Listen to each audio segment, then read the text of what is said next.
തിരുവനന്തപുരം കല്ലമ്പലം നാവായിക്കുളത്ത് പ്രായപൂർത്തിയാകാത്ത പെൺകുട്ടി തൂങ്ങി മരിച്ച സംഭവത്തിൽ ആൺ സുഹൃത്ത് അറസ്റ്റിൽ. അയൽവാസി അഭിജിത്താണ് അറസ്റ്റിലായത്.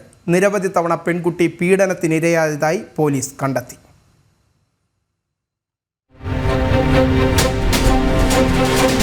Chavarcode mother India higher secondary സ്കൂളിലെ 10ാം ക്ലാസ് വിദ്യാർത്ഥിനിയായ ഗ്രീഷ്മയാണ് വീട്ടിലെ കിടപ്പുമുറിയിൽ കഴിഞ്ഞ ദിവസം തൂങ്ങി മരിച്ച നിലയിൽ കണ്ടെത്തിയത്. പെൺകുട്ടിയുടെ ഫോൺ പരിശോധിച്ചതിൽ നിന്നും സംശയം തോന്നിയതിനെ തുടർന്നാണ് സമീപവാസിയെ പോലീസ് കസ്റ്റഡിയിലെടുത്തത്. 29 വയസ്സുള്ള അഭിജിത്താണ് കല്ലമ്പലം പോലീസിന്റെ കസ്റ്റഡിയിലുള്ളത്. ആറ്റിങ്ങലിലെ ബൈക്ക് ഷോറൂമിൽ സൂപ്പർവൈസറായി ജോലി ചെയ്യുകയായിരുന്നു അഭിജിത്ത്. പെൺകുട്ടിയെ യുവാവ് പീഡനത്തിന് ഇരയാക്കിയിട്ടുണ്ടെന്ന് പോലീസ് പറഞ്ഞു. ഇന്നലെ ഉച്ചയ്ക്ക് 2:00ഓടെയായിരുന്നു സംഭവം.